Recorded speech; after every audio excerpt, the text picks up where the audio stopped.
DZRH, member, kapisanan ng mga broadcaster ng Pilipinas. Oras sa Kuyang Father Elmer Pinili, Ilocos Norte. Alas 8:13. Programang nakikinig, programang inaalam ang masasabi mo, programang magbibigay ng tama at totoo. Para tama ang alam mo, tara, usap tayo para malaman ang Damdaming Bayan. Live sa DZRH Radio, DZRH TV at DZRH Digital. DZRH Damdaming Bayan. Kasama sina Lakay Deo Macalma at Sister L. Elaine Apit. DZRH Damdaming Bayan. Sino naman itong isang opisyal ng Bureau of Customs na ipinagyabang pa ang kanyang relong Patek Philippe? Wow! Nang dumalo at maging speaker ang Pangulong Ferdinand Bongbong Marcos Jr. sa kanilang anniversary. Talaga! Patek Philippe worth 3 million. Talaga naman ha? Iba ang mga taga-customs ha? Kaya buti hindi nakita ng presidente ha? Ayan, at paalala nga pala sa mga government officials na nagpupunta ng Malacanang. Di ba pagka nagpupunta sa Malacanang, lahat ng mga magarang barong, Amerikana, damit, yan ay sinusuot natin ha? Pero kung government official po kayo, abay huwag kayo masyadong don't flaunt your jewelries ha? Abay katulad ng isang dati official din ng customs ha? Abay pinapunta ng dating Pangulo sa Malacanang. Abay pagdating doon napansin ng dating presidente yung kanyang relo. Abay gold Rolex mga kuya ha? Ang sabi ng dating presidente, mukhang maganda ang kita mo sa Bureau of Customs ha? Naka-gold Rolex ka na. Damdaming Bayan. 2 beses nangyari yan. Yung isang dating presidente lang. Ito rin yung katatapos na administrasyon ha? Abay isang lady official naman ng PCSO. Abay nagpunta rin sa Malacanang. Abay napansin din ng dating presidente ang kanyang mamahaling relo. Gold Rolex din. Abay, sabi ng dating presidente, mukhang okay ang kitaan sa sa PCSO ha? Pa gold Rolex ka na lang ngayon. Damdaming Bayan. Kaya yung pong mga opisyal don't flaunt it ika nga ha. Magandang umaga Pilipinas. Ako po si Deo Macalma. Welcome sa ating palatuntunang Damdaming Bayan. Abay, talagang kuyog itong mga abogado from Mindanao ha. Yung mga supporters ng dating Pangulong Digong. Abay sila po ay nag-file ng TRO. Temporary Restraining Order. Abay yun, petition for certiorari at ano ba isa? Anyway mga kaibigan ang Supreme Court naman, abay inatasan ang Senado, Mr. Senate President Cheese ha? 10 days ayan para sagutin po ang petisyon ng mga abogado supporters ng dating Pangulong Digong at Vice President Sara Duterte Carpio. Siyempre, abay ang sasagot na niyan CJ ha? Chief Justice Alex Jesmundo ha? Yung experto sa impeachment ha? Alam natin kung sino experto sa impeachment sa Supreme Court ngayon ha? Si FCJ Maidas Marquez. Damdaming Bayan. Sige, abay, good morning nga pala sa mga taga-BIR ha. Maganda yung tinatalakin ng 2x2 kanina itong si Jerry at saka si Tina Nolasco. Abay, Commissioner Jun Lumagi ha. Abay siguro patawan na rin ng bis itong mga platform ng ano ba yan? FB, ayan, YouTube, abay, malaki ang kita ng mga iyan, ha? Alam niyo ba na mas marami pa yata ang advertisement nila ngayon kaysa amin dito sa mainstream media. Kaya siguro kung yan ang patawan ng bis, mas mapapadali, ha? Mas lalaki ang tax collection ng BIR. Damdamin Bayan. Sandali lamang ata nasa ating linya ang super ate ng Pangulong Bongbong Marcos Jr.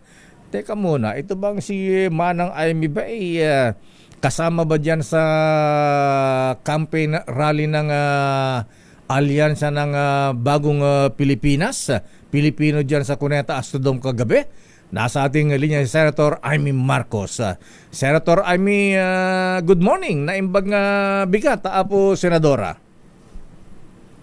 Yes, naimbag nga bigat. Masaya naman. Napunta ako sa Cuneta Astrodome kahapon at sabi ko nga, pupunta lang ako pag barkada yung mga host. Ayan.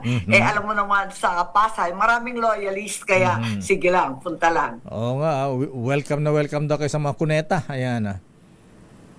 Alam mo naman yung mga Cuneta Rubiano na loyalista, pala. tapos yung Mayora, takaya ko. Ayan, di go nang go. Masaya naman. Ayan. At yun nga, na-absent ako saan ba ako na-absent? Kung saan ako Sa Mindanao. na-absent. Absent At ka yata kung sa minsan, Davao, pupunta na lang ako sa lokal. Absent yata kayo sa Mindanao. Masaya nga yung lokal Okay. Yung local ang saya sa Batangas. Pumunta ako sa Batangas, ang saya-saya, magulo. At ang dami-daming tao. At si Ate V, hindi ko talaga Mahindian. Si Mm-mm. Ate V. Kasi si Ate V ang gumanap po pa yung sine ng tatay ko. Oh, ganun ba? Yung iginuit ng tadhana, nando ba si Ate V doon? May role ba siya doon? Oo, si Ate V. Oo, Aha. si Ate V ang gumanap sa akin. Bagets pa lang siya noon. Aha. Pero ang gumanap kay Bongbong, si mismo si Bongbong. Anong say mo? Talaga? Anyway, Senator Amy, naku, magagalit sa inyo mga may-ari ng punerarya. Ayan. Abay, hindi ba hindi mo makapekto sa funeral service industry kung isusulo niya itong Free Funeral Services Act. Ayan. Ano ba itong naiisip niyong Free Funeral Services Act? At sino ang pwede makinabang dito?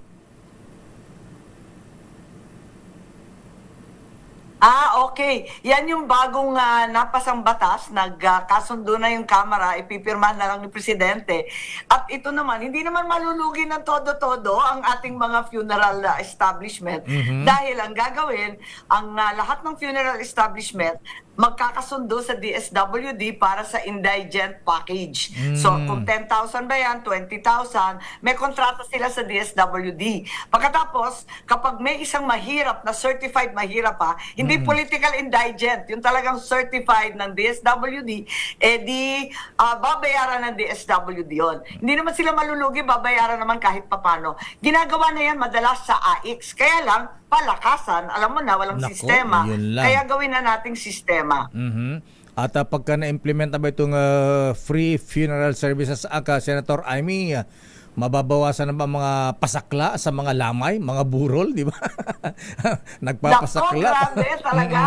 Grabe, nagiging outdoor casino ang ating mga lamay. Alam mo naman sa Ilocos, malala talaga, buwanan, iniintay pa yung mga balikbayan. Ay, sinabi po Pagkatapos ninyo. nagkakaroon ng casino, umabot pa yata panahon nung Ilocos Sur, totoo ba yun? Naghiraman pa raw ng patay para may sugal sa labas.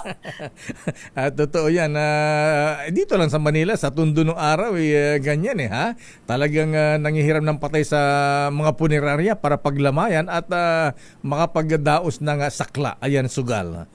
Anyway. Kaya nga kasi talaga napakamahal yung sakla na yan at napakamahal kasi andyan na nga yung pamilya, nagluluksa, ang lungkot-lungkot, nagiiyakan, may karagdagang pampasarang na hindi alam kung paano babayaran yung libing. Kaya talagang, ayan na nga, mahal na nga magkasakit, luho pa mamatay. Ano ba Ayan. ito? Kaya kinakailangan, tulungan na lang natin yung mahihirap sa indigent funeral package. Sa bagay, may mga ibang LGUs na, Senator, na free funeral services sa kanila mga constituents.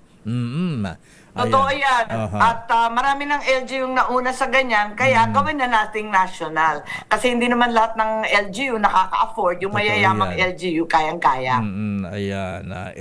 Dyan sa Makati, yung congressman dyan, pagka may patay, nauna pa nga nandun sa dun sa punerarya kaysa sa pamilya, ha? Pagkatapos, sa paglibing, nagbibit-bat lang ng kabaong, ha? Oo, alam mo naman, talaga naman maraming eksena sa patay. Alam mo naman tayo mga Pilipino, kanya-kanyang spotter. Hindi pa namamatay, nasa ospital pa lang, nandyan na kami. Super epal po kami, nakakahiya. Kaya eto nga, at naalala ko, may gin bilog ako sa kotse noon sa probinsya para magbaba tuwing may laman. Ay, pambihirang buhay to. Di palitan na natin Emperador Double Light yan. Ayan, Emperador to the max. Si Andrew talaga naman. Anyway, Senator, sa ibang issue po, ayan, alam ko malapit na kayo sa puso ng mga manggagawa. Ano naman itong binabanggit ninyong panukala na National Minimum Wage? Ano ba ito? Ay, eto kasi, hindi ba malaki ang agwat sa NCR, yung 620 plus na minimum wage, pagkatapos sa probinsya, 400 lang. Napakalaki naman ng pagitan. Alam naman natin, yung ibang bagay, mas mahal pa sa probinsya. Sa atin, ayan, dyan sa Pinili, sa Batak, ang ating gasolina, 30% mas mataas kaysa sa Maynila.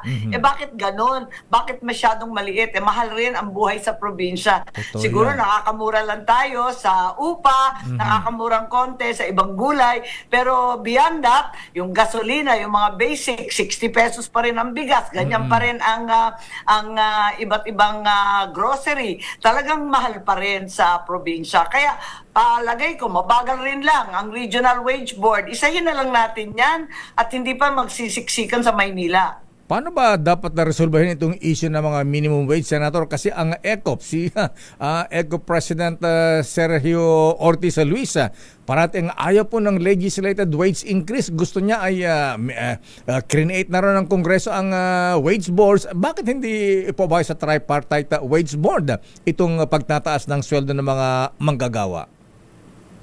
Dahil kasi nga, lahat na iinip kung minsan sobrang tagal ng ating mga regional and national wage board. Pero ako'y naniniwala, katulad ni Mr. Ruiz, na hindi naman pwedeng walang konsultasyon. Kailangan ibalanse. Balanse yung pangangailangan ng ating mga manggagawa. At the same time, wag naman patayin ang mga micro and small industries. Hindi kakayanin. 90% ng employment natin nasa micro and small. Magsasara yan pag tinaasan ng tinaasan na walang konsultahan. Kaya kinakailangan siguro magkonsulta. Pero sa hunot dulo nito, ibagsak ang presyo ng mga bilihin. Yun talaga ang problema natin. Kaya dapat kinakausap yung ading bonget mo gamon ng paraan para bumaba naman ang presyo ng mga bilihin sa mga kadiwa. Ayan, may issue pa sa kadiwa. May bukbuk na yung mga bigas na ibinebenta doon naman ang IME. Oo nga, napunta ako sa Pangasinan, nagulat naman ako, meron na palang dog rice at pati sa La Union, may dog rice pala. Ano ba yun? Pang-aso, bibigay sa tao, hindi ata tama yun. Ninervyos naman ako, tsaka yung mga ini-import, tama ka. Yung mga galing Myanmar, na-shock naman ako, ano ba yun? Hindi na siya panglugaw, panggawgaw na lang. Ano ba yan? Pandikit na lang yata yun. Kawawa naman tayo. Kaya kailangan talagang ako, naniniwala ako, hindi tayo gutom dahil walang pagkain. Ayan, Kundi dahil may iilang sakim. Ayun, naku, sinabi po ninyo. Labis-labis naman ang kinikita nila eh. Labis-labis yung kinikita, mababa naman yung pagka-import, patong-patong naman ang sobra. Wag naman. Okay na kumita ng 3 pesos to 5 pesos. Wag naman yung labis-labis. Ayan, kaya dapat kasi may napaparusahan, wala napaparusahan eh. Kasi pagka daw Oo nga. kasi Oo, bakit ang daming picture taking? Raid ng bodega, wala namang nakulong. kasi pagka daw nag-imbestiga malaman-laman may-ari pala ay opisyal din ng gobyerno. Aray ko! Aray ko! Parang kilala ko yan. Itago natin sa pangalan ng kayo talaga. Ang dapat talaga, masubsidize na yung bigas kasi hindi kaya ng Pilipino na walang bigas. Isipin mo, may kilala akong mga bata nagtatago sa gilid ng eskwela. Sabi ko, ba't kayo nandyan, recess? Sabi, ma'am, kasi yung baon namin hindi kanin, ang baon namin kamote lang, kakahiya po. Kawawa naman. Ayan, kaya nga dapat ibalik yung feeding program. Ayan, kaway ating mga mahirap na mga mag-aaral. Anyway, Senator Amy, ayan, kung sakali pong, ayan, congrats ha, ayan, dati-dati nasa laylayan kayo ng survey, ngayon umaangat na, ayan, kung mapasama kayo sa Magic 12 sa Mayo, ano ang priority na gusto nyong ipasang batas sa Senado, Senator Amy? Well, yung pantay-pantay na minimum wage para talagang kilalanin natin yung sistema ng konsultasyon at mabalanse. Pero at the same time, dapat pantay-pantay, walang iwanan sa probinsya. Napakamahal na rin sa probinsya, doble-doble pa kung minsan yung gasolina. Pagkatapos noon, dapat sana yung ating imbis na ayuda, pwede ba pantawid sa hirap at malawakan listahan to na aayusin ng DSWD. Wag lang yung wag lang yung ayuda na paminsan-minsan naglilimos. Mas maganda sana yung parang 4-piece. Nagawa na rin natin sa social pension, sa matatanda. Nabigyan na natin yung matatanda. Buwan-buwan 1,000.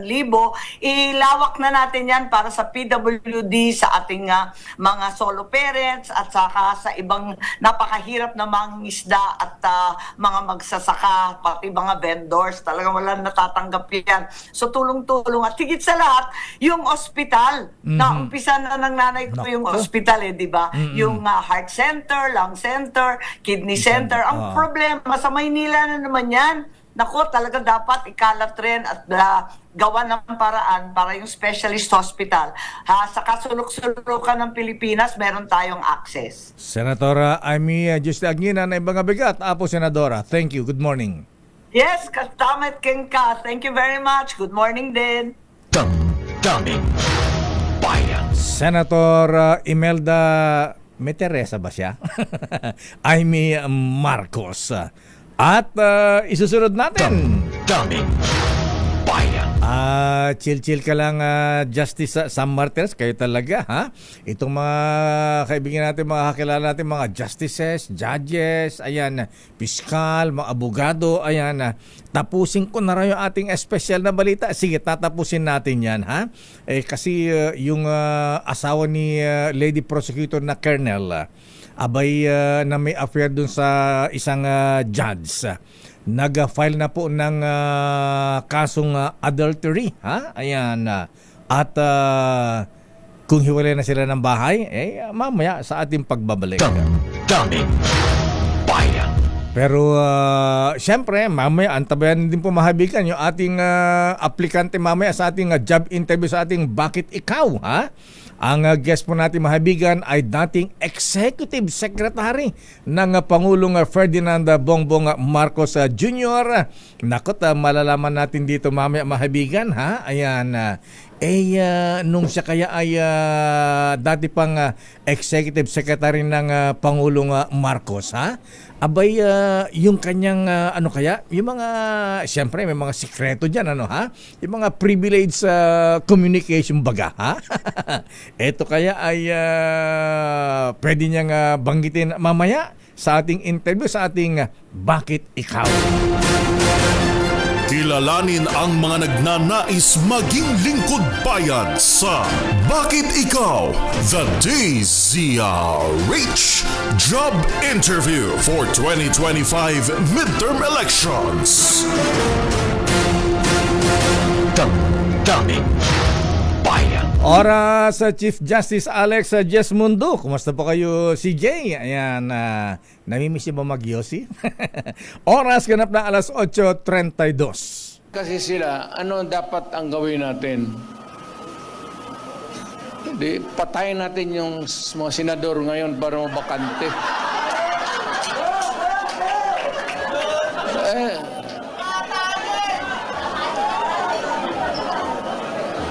Kung makapatay tayo ng mga 15 na senador, pasok na tayo lahat. Pero kawawa naman. Pero nakakainis kasi yung, hindi naman lahat. Pero, sabi nga, talking of opportunities, the only way to do it is to pasabugin na lang natin yung ano. Yung ibang partido, hindi sila nagugulat sila, natatakot yata sila sa inyo eh. Dahil pagka nakita ang lineup ng alyansa, kung ano-ano na sinasabi, narinig lang natin ng isang araw. Wala daw pag-asa, siguro, kanina wala silang pag-asa, kaya papatay na lang sila ng 15 na senador. Ay, talaga, sabagay, mahirap naman ng ibang tao. Ang iniisip lang nila, ang kaisa-isang solusyon sa lahat ng problema ay pumatay pa ng Pilipino. Nakakapagtaka kung bakit ganun. Ngunit, maintindihan mo rin. Dahil kung ako nga ay nasa kabilang partido at itong mga ito ang kaharap natin, ay bako, mahihirap sasabihin ko, mahirap na kampanya ito dahil mabigat ang kalaman. Damdamin Bayan. Oras, Sister L. It's 8:41 na lakay at good morning sa lahat ng mga nanonood at nakikinig sa atin. Magandang umaga Pilipinas. Diyos marhay na aga, Bicolandia. At dito na tayo sa ating Bakit Ikaw Job Interview. Kilalanin ang mga nagnanais maging lingkod bayan sa Bakit Ikaw? The DZRH Job Interview for 2025 Midterm Elections. Ang ating pong aplikante ngayon, bisita sa ating Bakit Ikaw Job Interview. Wala pa iba kundi ang dating Executive Secretary. Matagal na naging abogado rin ng Pangulong Ferdinand Bongbong Marcos Jr. Yes. Si Attorney Victor Vic Rodriguez. Oo, at siya lakay ay Pero bago adopted. mo banggitin yung kanyang credentials, pabatiin mo natin si Attorney Vic Rodriguez, sir. Magandang umaga po sa inyo. Magandang umaga, Lakay. Magandang umaga, Sister L. Magandang umaga sa lahat ng nakasubaybay sa iyong programa at maraming salamat sa inyong pag-imbita sa akin ngayong araw. Long time no see. Huli namin interview sa inyo. Nangangampanya pa ang Presidente Marcos Oo, ng presidential job campaign. interview Oo. lakay. Yeah, that was the last time that I was here, 3 years ago. Oh, yun. Yes, 3 years ago na pala yun. Kasi nagpa-selfie pa ako nun kay attorney. Ganun ba? Syempre, Little President. Ayan. Sino ba si Attorney Vic Rodriguez, Sister L? Eto lakay, of course, siya ay adopted guest candidate ng Partido Demokratiko Pilipino Lakas ng Bayan o PDP Laban. At siya lakay ay isang abogado, of course, at dating Executive Secretary. Siya lakay ang kauna-unahang Executive Secretary ni Pangulong Bongbong Marcos. At siya ay nagtapos ng kanyang law degree sa University of Santo Tomas bago siya nag-join sa Negotiation and Influence Program of the National University of Singapore. At siya lakay ang presidente ng Quezon City Trial Lawyers League. At nagtrabaho din siya lakay bilang Deputy General Counsel of the Integrated Bar of the Philippines ng IBP Lakay. At naging spokesperson at Chief of Staff ni Pangulong Bongbong Marcos noong siya ay palakay. Alam ko, senador pa siya nitong time na to eh. Matagal siyang nakasama lakay ni Pangulong Bongbong Marcos. At dagdag ko dyan, nung may election protest, ang Pangulong Yes, Marcos, nung wala yatang gusto mong abogado, eto ang Siya ang kasama, lakay. hindi umalis sa gilid, sa likod ng Pangulong hindi Marcos. niya iniwan sa ere. Yes, lakay. hindi iniwanan.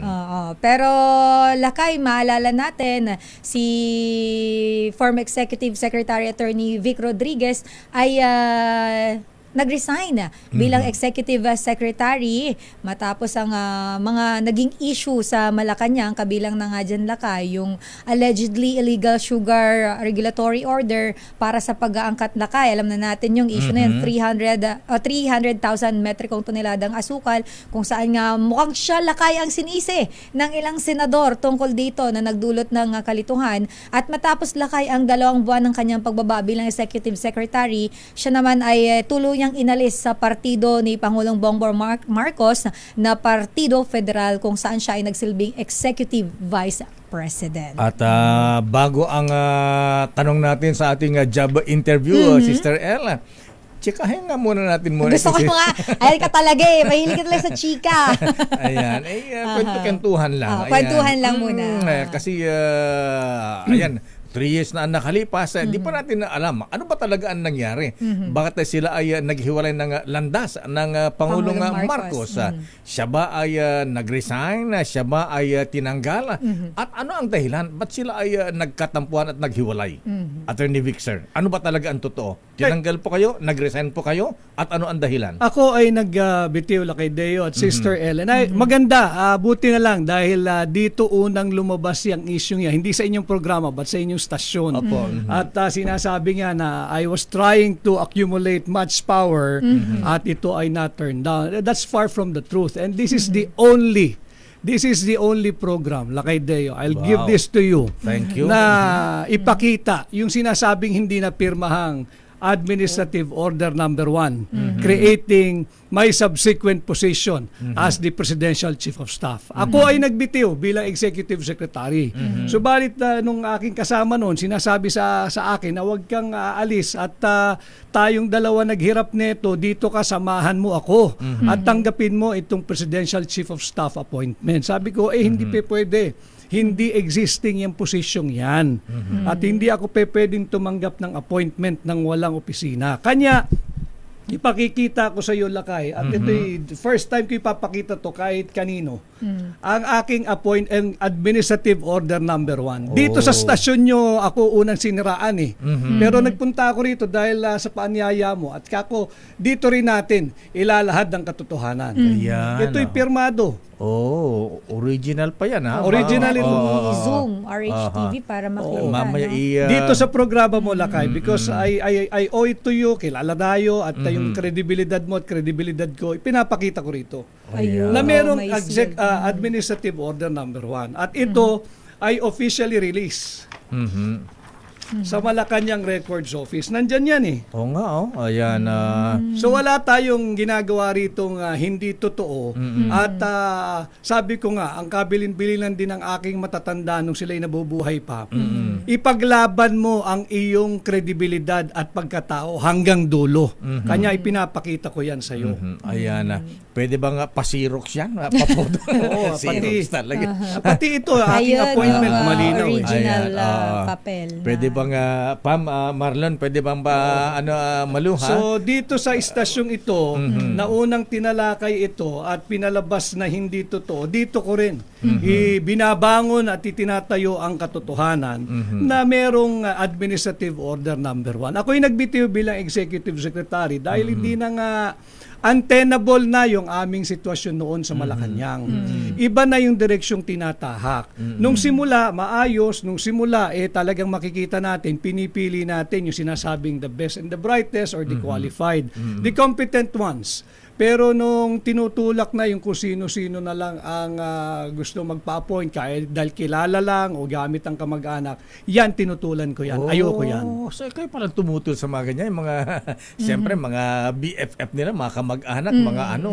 Dahil Lakay, nung kami nangangampanya, panay mabubuting pananalita ang binitawan eh. At ako'y naniniwala na dahil doon sa pag-asang yun, kumapit ang sambayan ng Pilipino. Kanya siya'y tinangkilik ng 31 milyong Pilipino. Ngayon, kung ang interes ng ilang elitistang politiko o grupo ang ating pakikinggan, mumurahin tayo ng 31 milyong Pilipino. Hindi ko kaya yun. Hindi ko kaya yun sapagkat ako rin naman ang nakaharap doon sa karamihan ng pagbalangkas ng mga issue ng mga panahong iyon. Sino ba talaga ang nakaalitan mo sa Malacanang, Attorney Vic? Si Pangulong Marcos o si First Lady Lisa? Yung mga hindi na pagbigyan, dahil hindi naman karapat dapat pagbigyan yung kanilang mga hinihiling. Yung mga appointments na minamadali, Dahil paano ka naman na magkakaroon ng tamang vetting process kung minamadali, shortcut ang proseso. So hindi ko pinayagan yon, pati yung mga gustong maging Pangulo, wala namang mandato, yung nag-aastang Pangulo, wala namang boto, ni isang boto. Marami dyan Marami dyan na pakiramdam nila Pangulo na rin sila, wala namang mandato. Isa lang ang Pangulo para sa akin ng mga panahon na yon, yung binoto ng tao. Sino ba yung umaastang Pangulo? Ako, kilala mo rin yan, Lakay. Kilala rin yan ni Sister El. Kilala yan na sambayan ng Pilipino. I do not have to name kung sino yan. Ganun po Okay. ba? Ayan. Okay, so teka muna. Alam namin na sanggang dikit kayo. Ayan, nakinig, good morning daw, sabi ni classmate Ray Briones. Ayan. Good morning, Tata Ray. Ayan, sabi ko, ikaw ang hindi umiwan sa presidente nung siya ay walang gustong humawak na abogado, nung siya ay may eleksyon na protest. Ayan, parang noon talagang hindi kayo maghiwalay. Kaya marami ang nagulat na naghiwalay kayo ng landas. Ayan, malabo na ba talagang magkasundo, maging magkaibigan kayo ulit, or may client-lawyer relationship? Malabo na yon, Lakay, dahil alam mo, wala kaming naging diferensyang personal. To be fair to him and to be fair to me, wala kaming diferensyang personal. Wala. Balit, yung sinasabing malabo na bang maging magkaibigan, alam mo ang kaibigan, hindi ka dapat iniiwan ang tunay na kaibigan. And I think, to be fair to me, napatunayan ko yun, ginawa ko yun. Subalit, hindi naman ako naghahanap ng kasama. Kanya lang pagka dumaan ka doon sa isang bahagi ng buhay mo na malungkot. At yan ay nung pumanaw ang aking ina, ni isang salitang pakikiramay, wala kang natanggap. Hindi kaibigan ang tawag doon. Medyo masakit. Malalim, yun, attorney. malalim ang hugot ni attorney. Malalim. Ayan. Ito pa ngayon ang isang issue bago ang ating formal job interview. Ay, hindi pa pala job interview to. Hindi pa ba yun? Chikahan pa lang ito. Chikahan pa pala yun. Ito ang Kakaloka naman. chika natin kay Attorney Vic. Attorney Vic, ayan, kayo ay naging abogado ng Pangulong Marcos. Siyempre, merong privileged communication na tinatawag. Yung mga private, Yes, mga ano ba, ha? Ayan, ito ba mga privileged communication na ibahagi nyo kay dating Pangulong Digong Duterte? Dahil kung bumanat ngayon ang Pangulong Digong kay Pangulong Marcos, para siyang mga may personal knowledge sa mga first-hand nangyayari info. noon sa Malacanang. Alam mo yung mga salita at kritisismo ni Pangulong Duterte, dati na yan nung Pangulo pa siya. And I have never violated my oath. And kami ni Pangulong Duterte pag magkausap, we talk about issues. We only talk about issues ng ating bansa sa ngayon. Pinag-uusapan namin yan, hindi kami yung nagchichismisan lang sa buhay ng may buhay. Hindi ugali ni Pangulong Duterte yun, lalong hindi ko rin karakter yun. Ayan. Ito. Pero bago Lakay, sa ating mga katanungan, puntahan muna natin, attorney, mayroon po kaming man on the street. Pero bago yan, isa lang May muna. isa pa? Isa lang muna. Ayan. Bago yung tanong ng ating mahaba yan, man on the street, kasama si Giselle Ricafort. Ayan. Ngayon na Attorney Vic, ayan, marami ang nagulat. Bakit kayo ay kumandidatong senador? Ano ang nagtulak sa iyong kumandidato para maging miyembro ng ating Senado? Hindi ko matanggap ang korupsyon na Lakay, at hindi rin pwedeng hindi labanan at walang lalaban dito.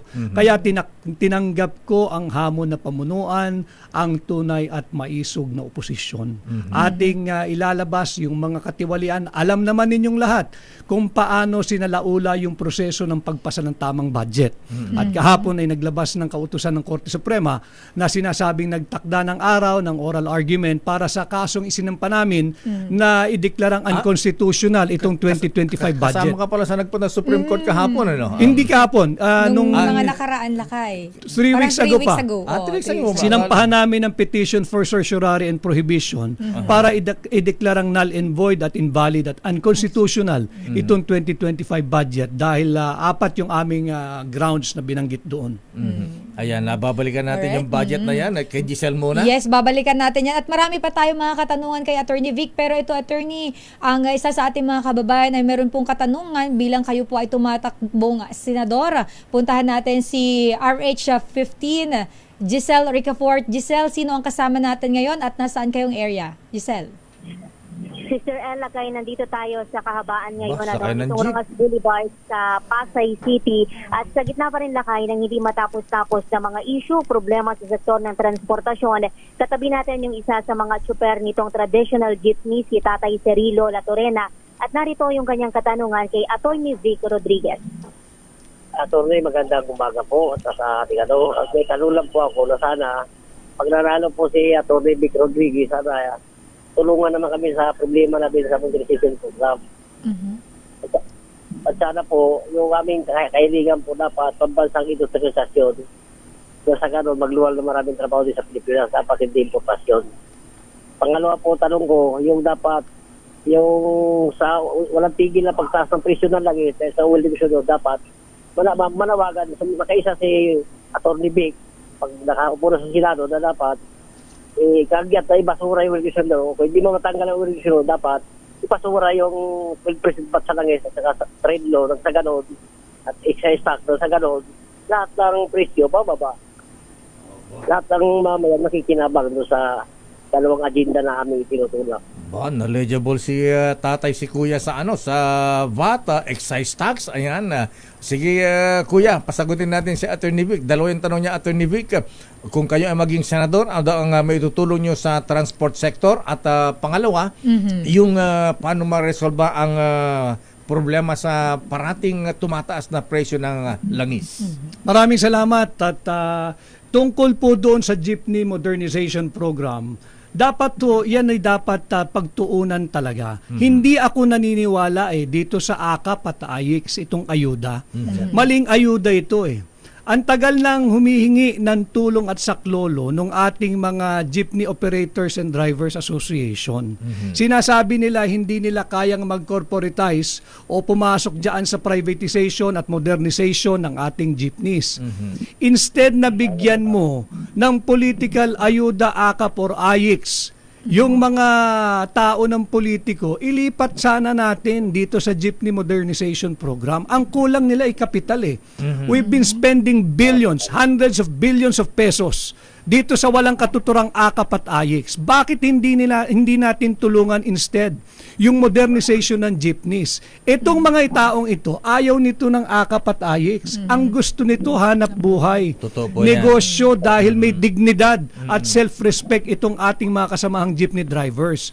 Yung bilyong-bilyong pisong ibinibigay sa AKAP at AYIX, mag-pilot area tayo lakay dito sa Metro Manila. Humanap ka ng kooperatiba o grupo ng Jeepney Operators Drivers Association. Pahiramin mo ng kapital. Yan masusukat mo, measurable yan. Makikita mo kung natututo na silang mag-manage ng kanilang kooperatiba or korporasyon. Makikita mo kung nagbabayad ba sila ng utang nila sa gobyerno at a very, very low monthly amortization na walang interest.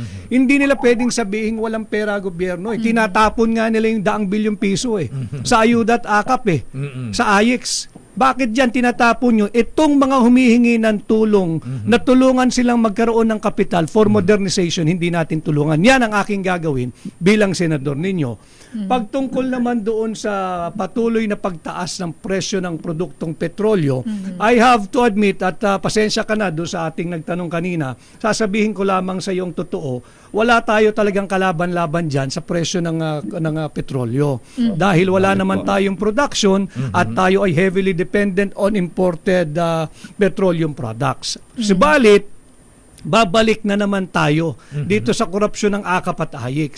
Bakit hindi natin bigyan ng targeted ayuda or approach itong mga magsasaka, itong mangingisda at miyembro ng transport sector? Bigyan natin sila ng, i-convert natin yung ginagawa nilang ayuda ng AKAP at AYIX, bigyan natin ng subsidy. A limited period of subsidy in terms of time itong mga nasa industriya ng transportation, agriculture and fisheries. Para nang sa ganoon, makompensate nila yung lugi nila. Halos weekly ngayon, tataas na naman ang presyo ng produktong petrolyo. Wala nang kinikita ito. Ito ang dapat pinagtutuunan ng pansin ng Marcos administration. Kung paano mapagaang ang buhay ng ating mahihirap at patuloy na naghihirap na kababayan. Hindi itong AKAP, hindi itong AYIX, hindi yung political persecution laban sa mga political critic or dissenters. Kaya sabi nga, ayuda Republic. Anyway, Kuya, ayan. May follow-up question pa ba, Giselle? Giselle, ano pa rin ni Kuya? Ayan, narinig po ninyo, Kuya, ang paliwanag ni Attorney Vic Rodriguez. May karagdagan tanong pa kayo, Tatay Cirilo? May Si Tatay dagdag po ako Cirilo. doon sa paggawa patas yung oil division law, hindi nga nakakatulong sa interest ng mamaya. Bagkos ang nakikinabang yung malalaking big company lang, yung big trash company na dapat kung sino namumuno sa gobyerno, pwede na maabidyan yan para ibasura yung patas yan. Nasa ganun, lahat tayo makikinabang. Hindi kami nahirapan. Kagaya ngayon, dati, crudo ko sa isang ikot, 200, naging 250 na. Magkano nawawala sa kita ko araw-araw sa 5 ikot ko, 250 nawawala sa kita ko na napapunta pa rin sa tax ng gobyerno na dapat kakainin natin, ibibigay sa aming pamilya. Dapat, ayun ang tutuunan ng mga nananalong politiko na kaya na maamindahan yan. Kasi, ano yan kumbaga sa fundamental na problema ng sambayan ng Pilipino yan, yung pagpasa ng oil division law Kasi wala nang kontrol ng gobyerno.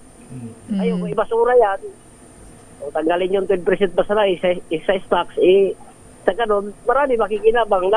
Lalaki kita namin, pag gano'n din yung mga mamayan, yung mga mananakay, makikinabang lahat. Sa mababa lahat ang presyo ng mga bilihin, bigas, lahat, pagkain. Dahil ayun pangunahing tumataas ang presyo ng mga bilihin, dahil sa walang tigil na pagtaas ang presyo ng langis. Na dapat ibasura yung division law, o hindi may tanggalin yung 10% basta na sa excise tax. Yun lang po ay mananawagan kay Atty. Rodriguez sa sana palain. Kaya naman susukay at abindahan yan Attorney Vic. Attorney Vic. Maraming salamat ulit sa iyo, Kuya. Tama yun, dapat nang rebisahin at siguro kung kinakailangan amendahan yung oil deregulation law. Balit, yun nga, sa ngayon, para matugunan natin itong kakulangan ng kita ng ating mga jeepney operators and drivers, lagyan natin ng targeted subsidy. Bigyan natin sila ng subsidy na kahit paano mabawasan yung kanilang pang-araw-araw na issue pagdating sa petrolyo o kaya dyan sa paggamit ng krudo. And I believe, pag binigyan natin sila yung sektor na ito ng targeted subsidy, makikinabang pati mananakay Hindi na tataas yung presyo ng pamasahe.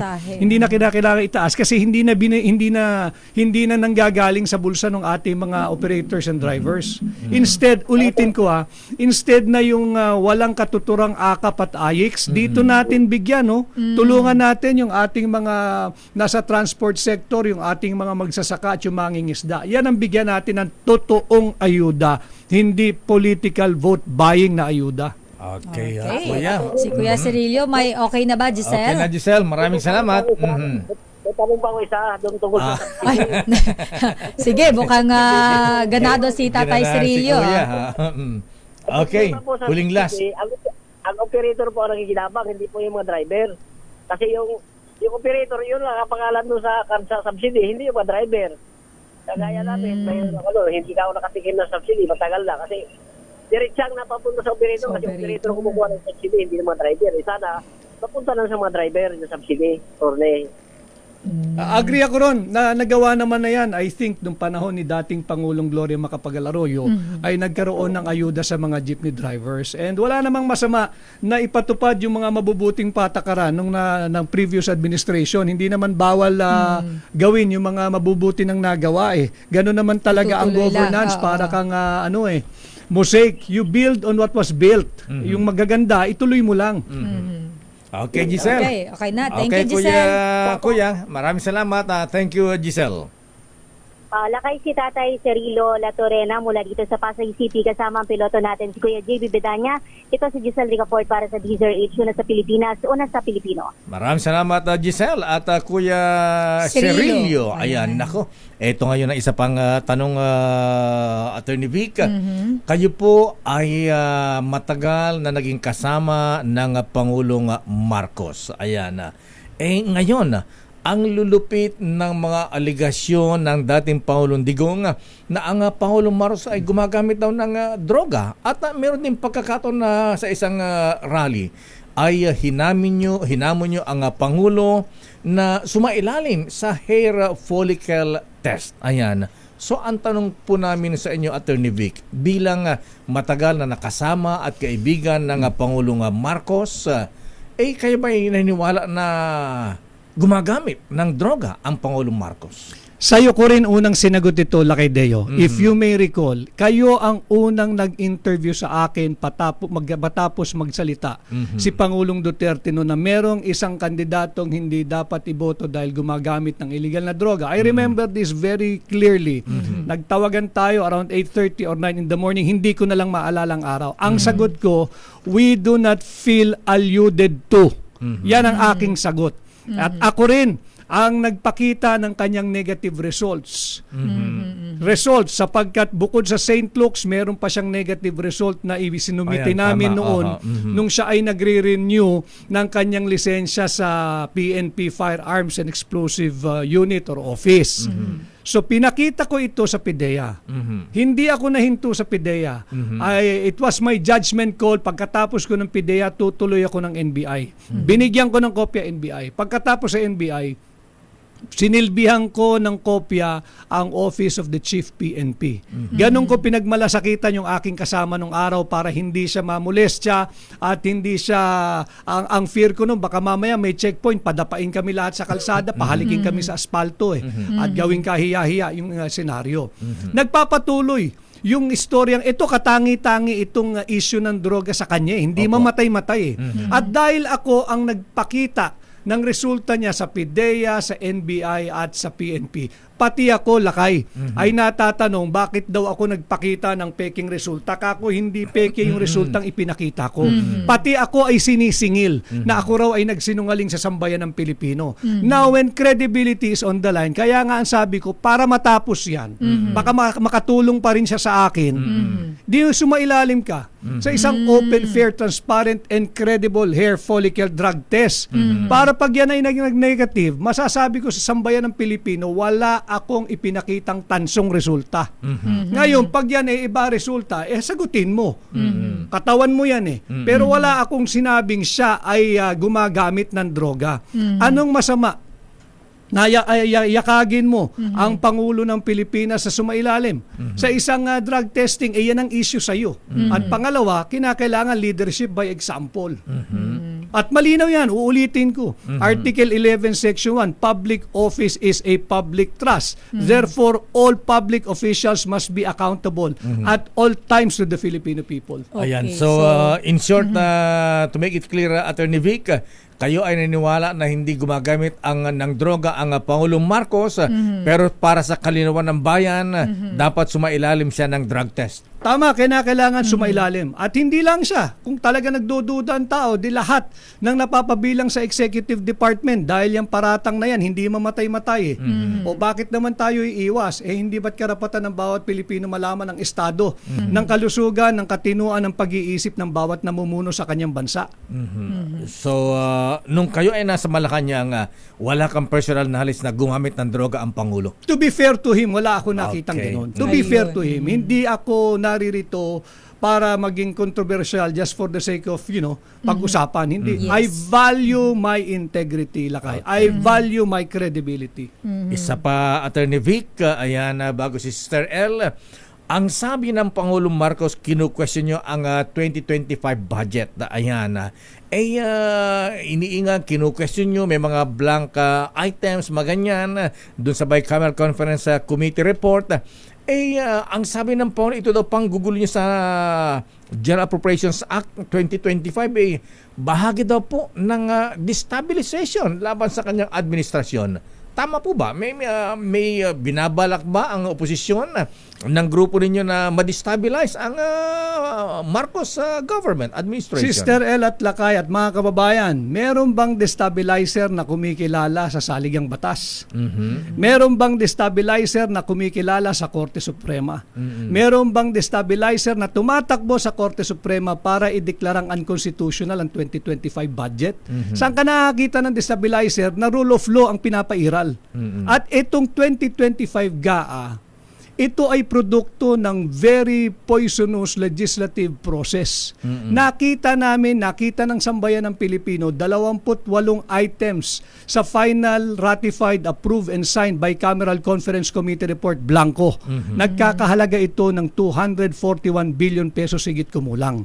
Hindi ito ang tamang proseso ng pagpasa ng budget. Lakay, alam ng mga SK chairman, SK Sanggunian, alam ng mga sangguniang pangbarangay, ng Municipal Council, ng City Council at ng Provincial Council kung paano ang tamang pagpasa ng tao ng budget. Tanungin mo, yung barangay kagawad dito sa iyong syudad, dito sa Star City, kung pwede kayong magpasa ng isang panukalang budget ng barangay na merong isang item na blanco. Tanungin mo, kahit sinong matinong barangay official, kung pwedeng magpasa ng isang tao ng budget kahit may 1 centavo na blanco. Hindi maaari yan. Pero ginawa nila sa 2025 GAA. Wow. Pero sinasabi ng presidente, nung daw pirmahan niya, wala nang blanco.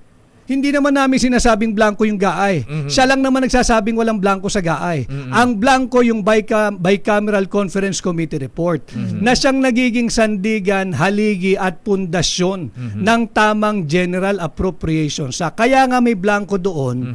Kung yun napunuan na pagdating ng GAA, ang ating hinahanap lakay, kaninong makating kamay yung nakialam dyan sa Bicameral Conference Committee report? Sino naglagay ng mga halaga doon sa blanco? Babae ba siya? Lalaki ba siya? Tandem ba sila? O marami sila? Ito yung ating hinahanap. Ito yung nais nating panagutin. Sapagkat yan ay malinaw na legislative, it's a falsification of legislative document. At kung sino man ang nakialam doon, walang authority yon. That's usurpation of legislative authority. Anong sabi ng bubit mo, Attorney Vic? Sino ang nag-fill in the blanks? That's why up to now, Lakaya, hinihingi natin yung kopya ng enrolled bill, walang mapakita ang House of Representatives. Kami ay nagtungo doon sa kanilang tinatawag na archive section. Ang nakalagay sa archive section, yung kopya ng enrolled bill na hindi pirmado ng Speaker of the House, hindi pirmado ng Senate President, hindi pirmado ng Secretary General, hindi pirmado ng Senate Secretary. Ibig sabihin, hindi ito yung totoong enrolled bill. Nasaan yung enrolled bill? Dapat yan ilabas. Ayun, enrolled bill ang hinahanap ninyo. Ayun. So dahil dyan, Attorney, dito po nagugat itong inyo pong inihain na petisyon para po ideklarang unconstitutional ang 2025 General Appropriations Act o yung GAA po. Isa lamang yan sa apat. Ang unang-unang basihan natin, hinijak ng BISCAM yung NEP. Yung BISCAM, wala sa budget process yan, Lakay. Di ba't nagdidinig tayo ng budget galing sa NEP, yung National Expenditure Program. Yung NEP, ito yung panukalang galing sa Pangulo na pinag-aralan ng Executive Department, ng mga cabinet secretaries niya, ng mga iba't ibang ahensya. Pinag-uusapan yan sa mga iba't ibang departamento. It will be reduced into the NEP, yung National Expenditure Program. Ito yung ibinibigay niya sa Kongreso. Dapat dito lang maglalaro yung panukalang budget for the coming year, 2025. Hinijak ng BISCAM. Ibang-iba yung itsura nung GAA doon sa pinagmulan nito ng NEP. Ibang-iba nagbago. Pangalawa, higit na malaki yung budget na ibinigay sa public works kesa sa education sector. Nasa 1 trillion mahigit yung public works at ang education sector nasa 900 billion lang. Malinaw din sa ating saligang batas yan, Lakay, Article 14 Section 5, that the education sector should be given the highest allocation budget priority. Walang iba, education sector. And maisingit ko lang, bakit talagang dapat ideklarang unconstitutional ito. In spite of the fact, yung findings ng EDCOM 2, yung Second Congressional Commission on Education, kalunos-lunos ang estado ng ating education sector. Alam po ninyo mga kababayan, 25% sa ating kabataang edad 3 to 5 years old, malnourished. Findings ito ng EDCOM 2. At bukod dyan, ang findings ng EDCOM 2, halos lahat ng grade 4 students sa public school, halos lahat walang kakayahan maging grade 4. Ang sabi ng EDCOM 2, Lakay, halos lahat ng grade 4 students dapat grade 1 lang. Wow. Ganyan kalala ang education sector natin. Sabi din ng EDCOM 2 na 70% ng ating mga school buildings ang dapat nang i-demolish o ipagawa o kumpunihin. Meaning, for every 100 school buildings, 30 lamang dyan ang safe at dapat gamitin at pakinabangan. Oh. Anong ginawa nila ngayong 2025? Imbis na bigyan ng highest budget allocation ng education sector, binawasan pa ng Bongbong Marcos administration ng 31 billion pesos. Patuloy na magiging mangmang ang sambayan ng Pilipino. Ganyan kalala, and according again to EDCOM 2, yung ating mga kabataan, for every 100 Filipino youth na dapat nasa kolehiyo, 65 hindi nag-aaral, hindi na tumungtong ng kolehiyo. Wow. So anong klaseng kinabukasan magkakaroon tayo? Imagine niyo yun. And ito pang pinaka-telling. Nagbibigay ng pera sa AKAP, sa AIEX, according to EDCOM 2 again. Ang shortage natin ng classroom, 165,000 classrooms. Wow. Alam po ba ninyo kung ilang classroom lang ang ginawa ng administrasyong ito last year? 165,000 ang kulang. Ang naipatayo lamang nila ay 847 classrooms. Buong taon noong 2024. Tingnan ninyo yung EDCOM 2 report. Nandyan lahat yan. Anong ginawa sa 2025 budget? Kawawa ang kabataang Pilipino. Hindi na binigyan ng prioridad yung education. That's why we call it unconstitutional. Binawasan pa ng 31 billion pesos. Ganyan kalala ang administrasyon ni Bongbong Marcos, hindi prioridad ang kabataang Pilipino. Attorney Vic, para tayo nasa meeting de Oo, avance. pero eto, Lakay, meron pa akong itatanong sige. kay attorney. Attorney, ito oras. nabanggit ko to kanina eh. Alam po natin na maraming beses ninyong dinipensahan si Pangulong Bongbong Marcos, katulad ng nabanggit namin ni Lakay, maging sa mga kritiko niya po noon nung siya ay hindi pa Pangulo. Pero isa po sa mga matunog at usap-usapan po ngayon, itong mga nakaraang araw hanggang ngayon, yung inyo pong naging speech tungkol po dito kay natila ba parang sabi nga ng mga nababasa natin online, mukhang pasaring mo ito kay Pangulong Bongbong Marcos dahil siya ay may binitawan na yung ilang mga kandidato ay mukhang pinabili lang ng suka yung iilan at nag-file ng COC. Pero kayo po ay may nabanggit sa isa po ninyong sorte, sinabi nyo po na maraming beses ulit ka mang napabili ng suka, pero ikaw po ay may diploma at nakapagtapos ka ng kolehiyo. Totoo yun. Opo. Sister El, totoo Pero yun. ito po, mayroon po kayong statement noong October 23, 2021, attorney. Ito po ang sinabi ninyo na nag-stand kayo sa degree confirmation na inisyo ng University of Oxford. So sinasabi po natin dito na kung ano yung nirelease ng Oxford, yun po yung katotohanan Pero attorney, ang tanong po ng taong bayan, hindi nga ba nakapagtapos o nagkaroon man lang ng special diploma ang Pangulong Bongbong Marcos? Dahil doon po sa speech ninyo, parang sabi nila indirectly saying na ang Pangulo ay hindi nakatapos ng kolehiyo. Depende yun sa nakikinig kung ano interpretation nila. Ako'y nagre-react lamang doon sa unang bugso ng kanilang kampanya na nagsimula sa negative campaigning. At ako ay natutuwa talaga na ako ay kung ito'y tinaguri ang Team Suka, ako'y kabahagi ng Team Suka. I am a proud member of Boy Team Suka. Suka. Sapagkat ang Suka ang kalaban ng tanso, ang Suka ang kalaban ng Peking Ginto. At totoo rin yun, mga kababayan. When I was young, ilang beses ako nautusang bumili ng suka ng aking ina. And I take pride and I take joy pag inuutusan ako, Lakay. Dahil nakakabili ako ng chewing gum sa sukli. Nakakabili ako ng popsicle. Nakakabili ako ng chichirya. Of course, pag uwi mo, pag entrega mo ng sukli kay nanay, papaliwanag mo. Hindi naman magagalit ang nanay mo, basta sundin mo lang. As to my diploma, I can only speak for myself. But I'm saying there, when I made that statement, kung kami ay pinaparatangan na mga Team Suka, okay kami doon. Sapagkat lahat ng Pilipino ay gumagamit ng suka. Ang sinasabi ko lamang, basta't ako, nakakasiguro ako ay graduate ng kolehiyo. Ako'y graduate sa University of Santo Tomas ng aking kolehiyo. Ako'y graduate sa abogasya sa University of Santo Tomas. At ako'y isang sertipikadong abogado. Meron akong certificate ng pagpapatunay mula sa Korte Suprema. Attorney Vic Rodriguez, sir, sayang, sana mahaba pa yung oras natin. At bilang panghuli, Attorney Vic Rodriguez, sir, bilang kumakandidato sa pagkasenador sa ilalim ng PDP Laban at guest candidate ng Partido Demokratiko Pilipino, Lakas ng Bayan, ayan.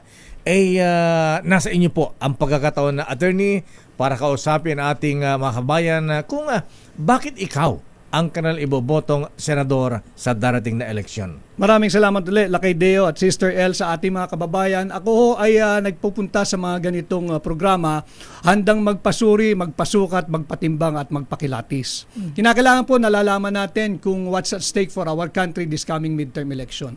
Ang problema po ay inflation. Ang problema po ay yung laganap na kahirapan, kawalan ng trabaho, kawalan ng oportunidad, ang pagtaas ng kriminalidad at incidents ng droga. Ako po ay naririto tumugon sa hamon bilang pamunuan ang tunay at maisog na oposisyon. Lalabanan ko po ang korupsyon, babantayan ko yung taunang budget at bilang senador ninyo, aking aamyendahan ng plunder law.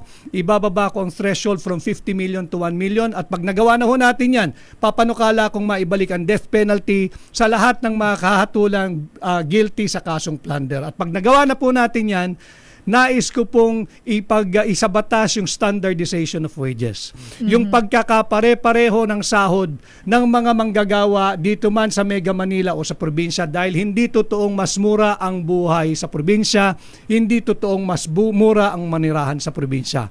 Kaya po ako ay nangihiram ng inyong mandato kung sakasakali na ako po'y papasa sa inyong sukatan. Sana ho'y matulungan ninyo ako maghatid ng bago sa Senado ngayong 2025. Number 56 sa balota, Attorney Vic Rodriguez po, Pilipino, abogado, maisog. Maraming salamat, Attorney Alam mo, Lakay, Victor buti Vic talaga. Rodriguez. Hindi natin inasa-isa yung mga tanong tungkol sa plataforma ni attorney. Isang bagsak na eh. Ayan, death Maraming salamat, penalty at saka Attorney plunder. Vic. Maganda yan, ha? Ayan, 1 million eh. So, ikaw, attorney, ay plunder na. pabor pala sa death penalty Penalty. para sa mga plunderer. Sa kasong plunder at drogang kasasangkutan ng taong gobyerno at mga banyaga. Okay, Attorney Vic Rodriguez, number 56 sa balota for Senator. Kilalanin ang mga nagnanais maging lingkod bayan sa Bakit Ikaw? The DZRH Job Interview for 2025 Midterm Elections. Bubuit, according to my bubuit.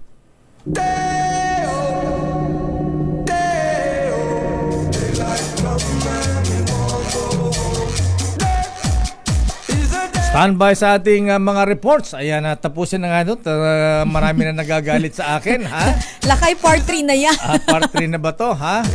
Pero in fairness, marami kang fans sa Attorney Vic Rodriguez, ha? Lakay.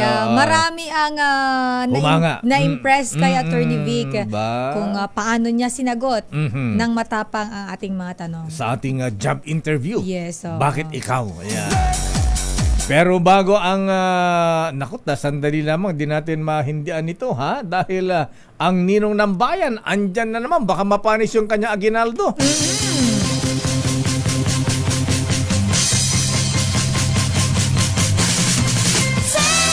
Nasaan ba ang Santa Claus ng bayan ngayon sa ating bagong lakas, bagong aginaldo, bagong tikoy? Ayan, parang tikoy eh. Tapos na lang. Ampaw na lang. Mula kay Ninong Sherwin Alfaro, nandyan sa Caloocan. Ito na ang ating winner sa DZRH Bagong Taon, Bagong Lakas Promo. Ninong Sherwin, sino ang bibigyan mo ng aginaldo dyan sa may Barangay 115, Grace Park, Caloocan, Malapitan? Ayan, Caloocan lang pala. Iba yun. Oy, si Mayor Malapitan yun, Lakay. Iba yun. Maraming salamat sa librong bigay ni Attorney Vic. Ayan. Wow. Ay, oo, Lakay. Alam mo yung Kingmaker, the hard copy. Thank you, Attorney Alam Vic. mo, Lakay, ang librong yan, mababasa mo dyan, mayroon siyang mga shinare tungkol sa kanyang pagtatrabaho sa loob ng Malacanang. Oo nga. Mayroon siyang mga isinulat dyan Oho. na sa tingin ko pagka nabasa mo ay baka ibubuit mo. Hindi, biro lang. Pero may gusto kong quote dito, Sherwin. Sabi niya rito, you will never reach your destination if you stop and throw stones at every dog that barks. Oh. Galing pala kay Winston Churchill. Hindi naman pala, nilagay niya lang. Mga favorite in quotes niya fairness, siguro. Ang Ayan. kapal na lang libro ni Attorney Vic. Ayan. Okay, Ninong Sherwin, sino ang Ninong! bibigyan mo na Aguinaldo ngayon? Sino ang nandyan? Yun Puro naman, ka talaga kalokohan. yun naman ingay ng aso, di rin nangangagat yan. Paano? Ito mo naman to si nanay. Ay na pa to Uy! Ay, si Mami. Ganda naman ng garden ni nanay. Green na green. Wow. Salt and pepper na Wow. diba? Yan, natin mo. Naka nagbibilad habang nag-electric pan. Nagsasunbathing yata. Oo nga, no? Siyempre, pero pang radyong kasama, yung tignan mo yan yung kanyang Ay, wow, naka-transistor. Parang transistor ko yan Ay, Abelo, Nanay Landa ng Barangay 115. Ayan, hello, Mami. Nanay Landa, ayan. Alive na alive si Nanay Landa. Ayan. Anong pangalan ni Nanay? Na totoo. Kaway ng kaway, tignan mo. Yan. Daming fans. Ang daming fans, Lahat na ng taong dumadaan sa kanya, kinakawayan niya. Hello, mga Adeo. Ay, magandang Hello umaga po, po, good Nanay morning, Landa. Mami. Salamat, nakarating ka sa aming barangay. Opo. Saya namin. Oo nga po. Ayan. Tsaka Adeo, nakakahawa po kayo. Ang saya-saya po ninyo. favorite station. Ay, Aba maraming naman. salamat. Hindi na pala kailangang tanongin, Sherwin. Mukhang kailangan mo na agad bigyan. Abutan kagad to ng Oo. Maraming salamat sa maintenance. Aba, anong maintenance mo, Nanay? Nakatapunta kayo sa amin.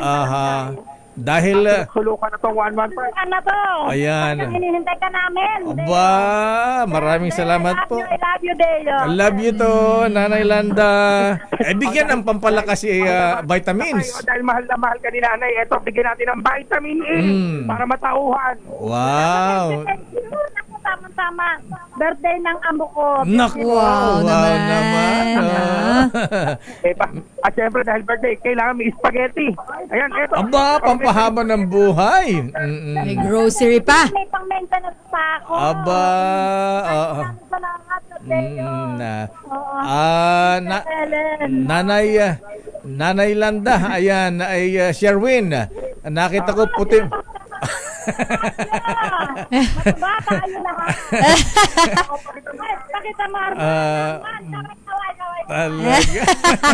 Ay, manwagpatay, Sir Delio. Bless sa aming kapitan na napakabait. Sherwin. Spokesperson ng barangay. Laka ito yata yung spokesperson ng barangay. Hindi naman. Madaldal lang ang matanda. Sherwin. Ay, binabati ko nga pala lahat ng mga anak ko na si Arnel, Arman, Arthur, Janjan, Mawela, at Lala, Rosie. Thank you. Ayan.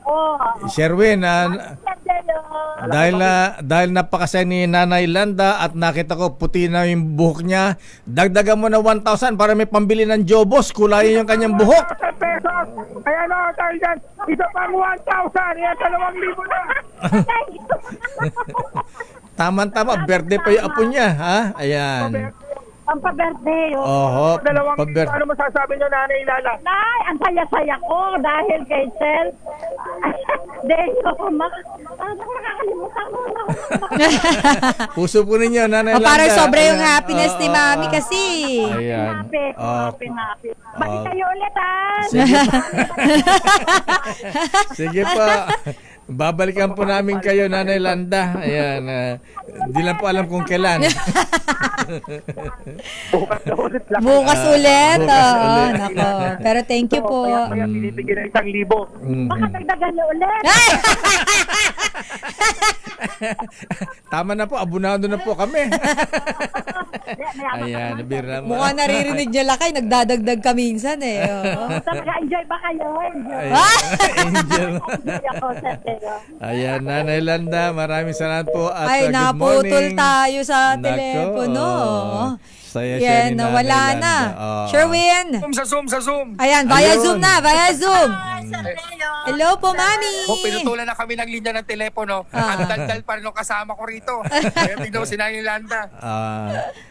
Ayan, Ayan. Okay. Kaya naman ako, maraming salamat na Ilada sa patuloy na pagtutok sa DZRH. At syempre sa mga nais manalo ng 1,000 pesos, laging tumutok sa DZRH bagong taon, bagong Lakash promo. Aris number 6, Sherwin Bata Alfaro, DZRH, una sa Pilipinas, una sa Pilipino.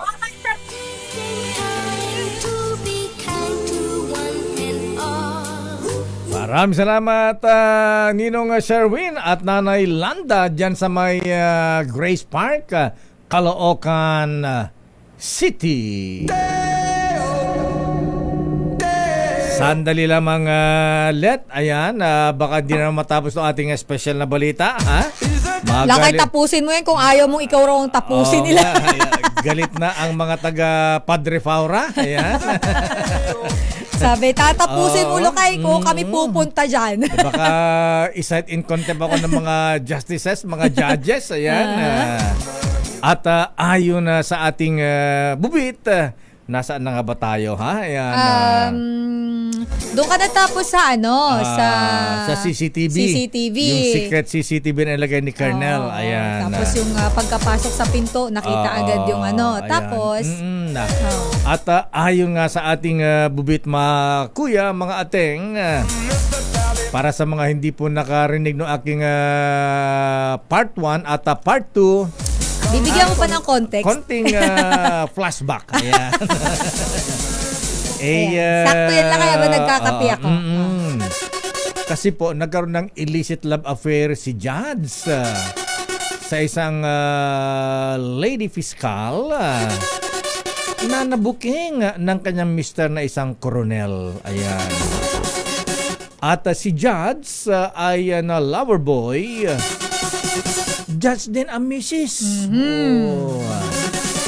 At si lady fiscal ay very much married na in love kay Judge.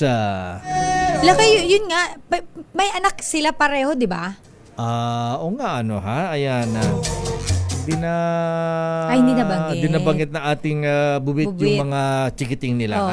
Pero nakakaawa kung sila ay pero may mukhang, pamilya. ayan, tama, may chikiting nga kasi kung hindi lang daw sa mga bata, Sister L.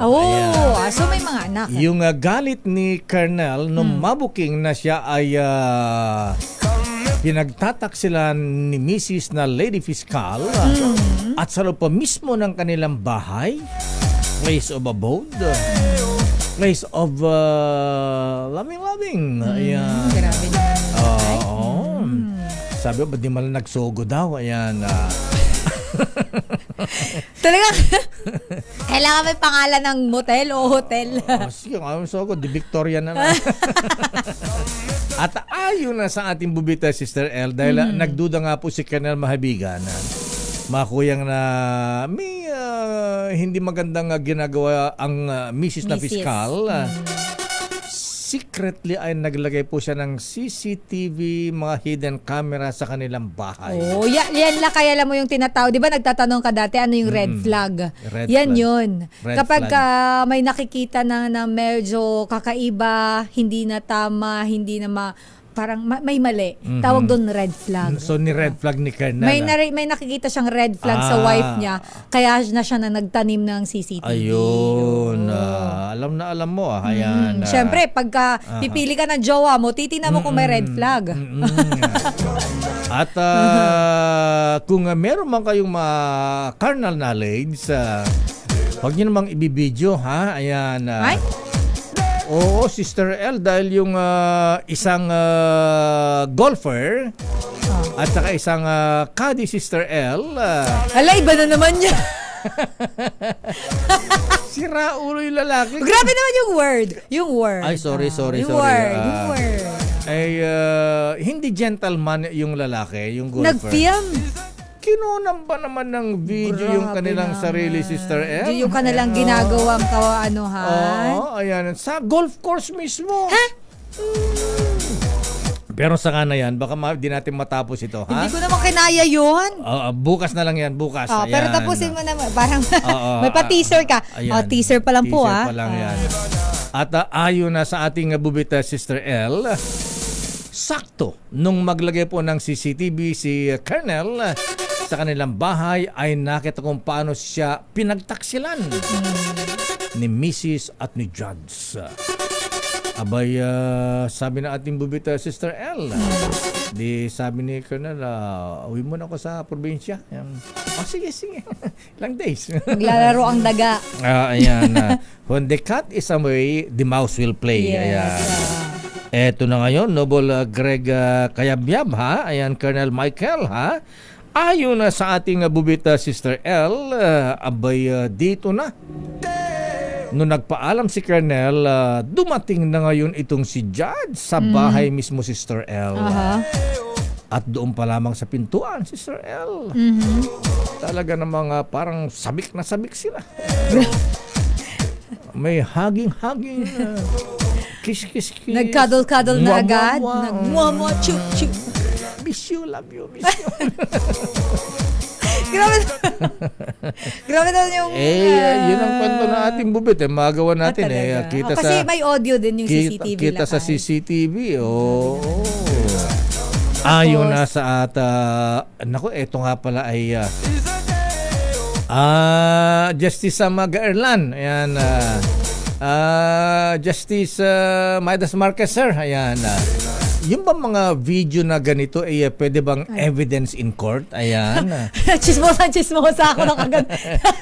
Nasa radyo nga pala tayo. Ayon na sa ating bubita Sister L. Ayan, siyempre, ang sakit siguro nun. Oo, lakay. Mapanood mo yung partner mo napanood mo gano'n, tapos kalabing-labing ng iba. Ayan. Tapos nakapassionate pa. Alam mo lakay, sabi mo nga, maximum tolerance talaga siya. No? Maximum tolerance po, mga kaibigan. Hindi siya sumugod at binaril o Yes. sinaktan yung asawa at yung kalaguyo. Sabi nga ng isang kausap nating criminal lawyer, kung inilagay ni Colonel ang batas sa kanyang mga kamay, caught in the act, in flagrante delicto ika nga. Sabi ng abogado, absuelto siya, Sister L. Yan ang tinatawag din ng defense daw, in defense of honor. Ayan. At ayon na sa ating bubita Sister L, siguro nga sa mga anak na lang, mga kwan. Para hindi masyado iskandaloso naman pagka, di siyempre, nasa front page na yan sa mga dyaryo, mga TV. Ayan. Malamang sa malamang. Oo. Pero hindi kaso ikaw lang ang nakabubuit. Headline sa sa espesyal. Ayon na sa ating bubita Sister L. Ayan. So, siyempre, malungkot si Colonel pero officer and a gentleman talaga. Ayan, kinausap si fiscal. Ayan, so, iwalay na sila. Ayan. At nagharap na siya ng kasong adultery, Sister L. So, may kaso na ngayon. May kaso na si Mrs. Ayan. At ayon pa sa ating bubit, Sister L. Si Judge naman at ang kanyang Mrs. na Judge, naghiwalay na, Sister L. Kasi dun sa kanilang sa isang RTC, Regional Trial Court, putok na putok pala itong balitang ito, Sister L. Pinagchichismis sila. Siyempre, lalo ngayon, na-file na sa korte yung kasong adultery. Ayan. Yun ay talagang pag-uusapan na dahil kailangang dinggin, ihihiring yan. Ewan ko lang kung kayo ng ating bubit na mako ng sa may public document na yan, kung makakita ng complaint ni Colonel. Ayan. Kapag yan ay inilabas na sa publiko, pwede na. Nasa korte na yan. Anyway, ayon na sa ating bubit, ang judge na may illicit affair kay Lady Fiscal na nabisto ng Mr. ni Fiscal na isang koronel. Uy, nasa active duty pa si Colonel, ha? May pangalan ka ng Colonel. Ayon na sa ating bubit, ang sino mong gusto nung pangalanan natin? Si Judge, si Fiscal, si Colonel? Ayaan na natin si Colonel. Ayon na sa ating... Yung na lang lakay, yung judge tsaka yung fiscal. Ayon na sa ating bubita Justice Sama Martires, alam ko nakikinig ka ngayon at yung mga taga Court of Appeals Taga Supreme Court. Taga DOJ. Good morning po sa inyo. Isaac Boying. Ayan. Ito talaga kung sino-sino binububit nila.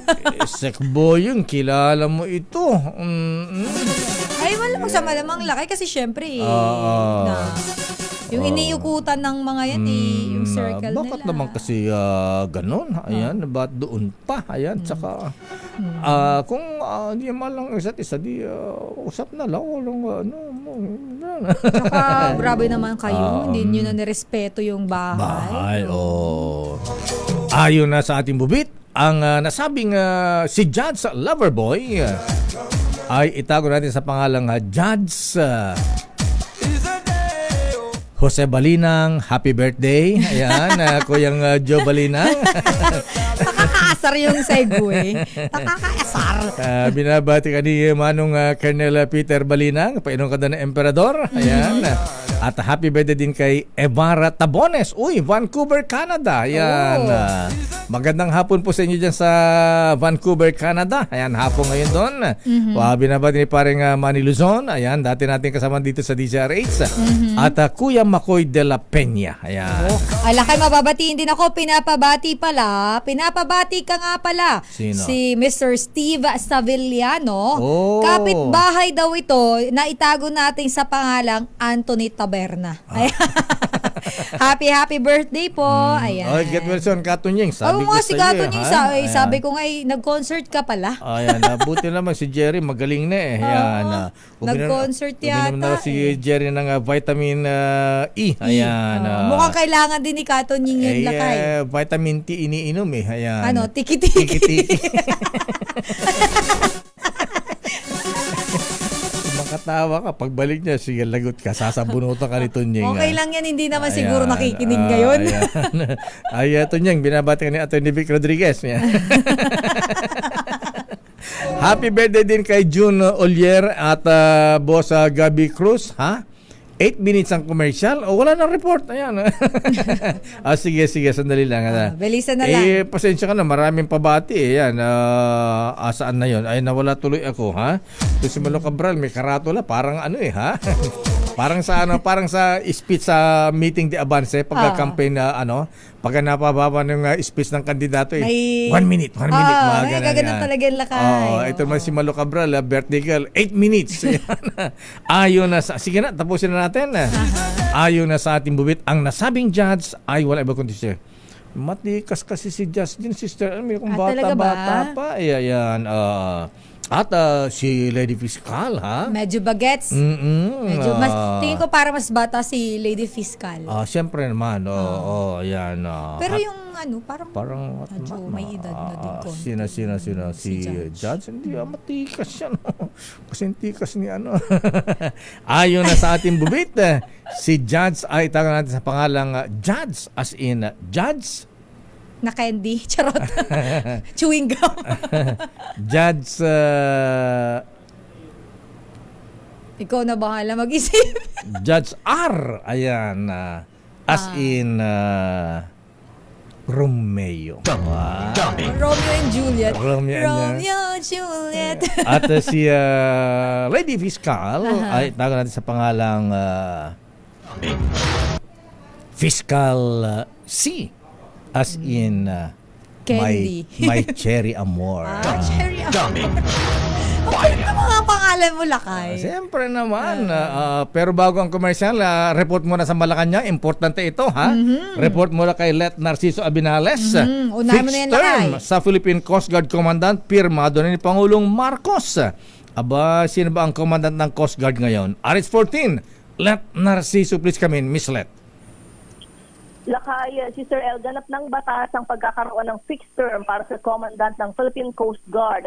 Pinirmahan ni Pangulong Ferdinand Marcos Jr. ang Republic Act 12122 kung saan magiging 3 taong fixed na ang termino ng PCG Commandant sa loob ng 3 taon. Layo nitong mabigyan ng stability ang serbisyo ng PCG lalo na sa pagharap sa mga hamon sa West Philippine Sea. Una lang sinabi ng mga mambabatas na nakaangkla ang hakbang na ito sa security interest ng bansa dahil matitiyak nito ang continuity sa pamunuan ng PCG. Ang kasalukuyang commandant ng PCG na si Admiral Ronnie Hilgavan ay naitalaga sa pwesto noon lamang October 2023. Nakatakda sana siyang magretiro sa February 21 pagsapit ng kanyang mandatory retirement age na 56. Kung matuloy ang kanyang pagretiro, wala ang 16 na buwan siyang nagsilbi bilang PCG Commandant. Pero dahil sa bagong batas, maaaring maipagpatuloy ni Gavan ang pamumuno sa PCG at ang mga programang itag niya para dito. Ito si Jeff Garcito para sa DZRH. Una sa Pilipinas, una sa Pilipino. Maraming salamat, Miss Ret. At good morning kong Adora Pleto. Ayan, bitin na bitin sila. Nasa bundok na daw sa garay. Ayan, masakit na ang puso niya. Sige. hindi daw sila makapag-umpisa ng gagawin lakay kasi... Hindi raw makajingle eh. Ito muna, report mo lang kay Manang Milky bago tayo mag-commercial. Facebook Philippines at TikTok hindi makakatakas sa posibleng pananagutan naman sa issue ng pagkalat ng fake news at disinformation. Detalye balita mo, RH12, Milky Rigunan. Manang Milky. Sister El at Lakay, hindi pwedeng istabi ng Facebook Philippines at TikTok ang hearing ng House Tri Committee dahil ang kanilang mga platform ang pangunahing ginagamit na dinadaluyan ng fake news at misinformation. Sa hearing ng House Tri Committee, nagpalabas na ng show cause order ang komite laban sa Facebook Philippines at TikTok. Ayon kay One Rider Party List Representative Rog Gutierrez, nakatanggap ang komite ng liham mula sa White and Case, tangalan ng Meta o Facebook na nagsasabing hindi otorisado ang Facebook Philippines na tumanggap ng imbitasyon. Ang hindi naman pagpunta ng ByteDance na sang may-ari ng TikTok ay may hindi daw kumpirmadong engagement sa Singapore na dahilan kaya hindi daw nakadalo. Gate ni Gutierrez, kung ang Google Philippines na isa sa international entity ay nasa hearing, walang dahilan para hindi dumulo ang Facebook Philippines at TikTok. Narito si One Rider Party List Representative Rog Gutierrez. Just for the information of the body, the committee is in receipt of a letter from counsel from the U.S. Stating that Meta cannot be invited. Facebook Philippines is not authorized to receive the invitation. However, I think this is like the case of Google. Although Google and Alphabet is international, Google Philippines chose to appear. So I think, Mr. Chair, this would not stand po as a reason for Facebook Philippines not to attend. So given that they have failed to substantiate the reason for their absence, may I move, Mr. Chair, that a show cause order be issued for Facebook Philippines. Ayun. Ang inisuhan ng show cause order, Lakay, ay sina Pitsy Paderna ng ByteDance o TikTok at Jenison David ng Facebook Philippines. Nagpalabas din ng show cause order ang TRICOM sa mahigit 40 bloggers and influencers na patuloy pa rin iniisnab ang hearing ng Tri Committee. Ako si Milky Rigunan, nagunat para sa DZRH, una sa Pilipinas, una sa Pilipino. Maraming salamat, Manang Milky. Ikaw talaga malukro. Ako na nga. Ako na, maraming salamat, RH12, Milky Rigunan. Ora, Sister L. It's 9:53. Ang balitang ito ay...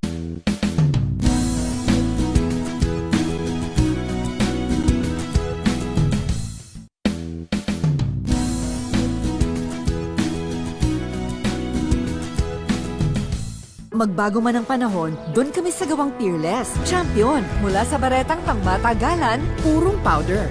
Hanggang sa mapulang liquid detergent. Kaya sa labahan, Champion! Tapat na walang katapat.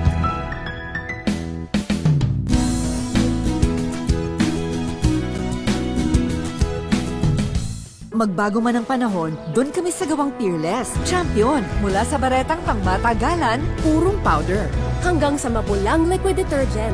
Kaya sa labahan, Champion! Tapat na walang katapat. BM Extraordinary with MX3.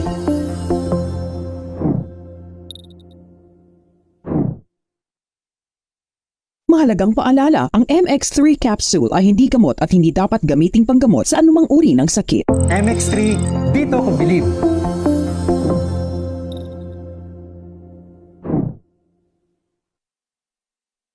Mahalagang paalala, ang MX3 capsule ay hindi gamot at hindi dapat gamiting panggamot sa anumang uri ng sakit. Magbago man ang panahon, doon kami sa gawang Peerless. Champion! Mula sa baretang pangmatagalan, purong powder. Hanggang sa mapulang liquid detergent. Kaya sa labahan, Champion! Tapat na walang katapat.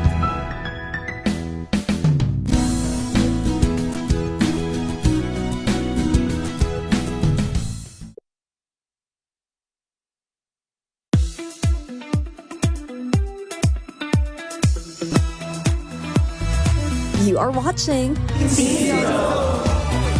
ang access pass sa concerts and fan meets of your favorite stars. Every Saturday, 12 noon, dito lang sa DZRH TV.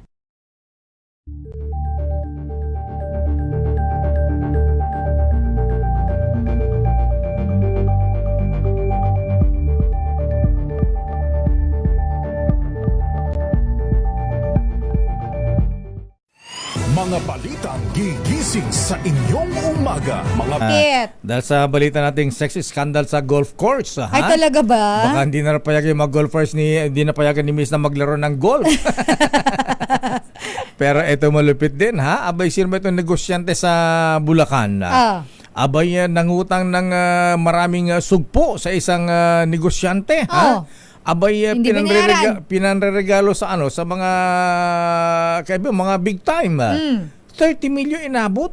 Hindi binayaran ni politician itong negosyante. Grabe naman yung lakay. Hindi na naawa. Lugi na yung negosyante na sugpo niyan. Paano yan? Sino ba itong opisyal na ito? Your business is our business. Sa ating balitang negosyo, car manufacturers may nakaabang daw na insentibo sa Department of Trade and Industry. Ano yan? Ang balitang negosyo mula kay Sofia Gans. Sofia. Magpapatupad ang Department of Trade and Industry ng bagong incentive program upang maakit ang mga car companies na dalhin ang kanilang manufacturing operations sa Pilipinas. Ayon kay Office of the Special Assistant to the President for Investments and Economic Affairs Secretary Frederick Go, ilulunsad ng DTI ang Revitalizing the Automotive Industry for Competitive Enhancement or RACE program. Sa ilalim ng programang ito, mabibigyan ng insentibo ang mga bagong modelo ng sasakyan na ima-manufacture dito. Layon din ito na pataasin ang domestic sourcing ng mga locally assembled na sasakyan na naka-enroll sa ilalim ng RACE program.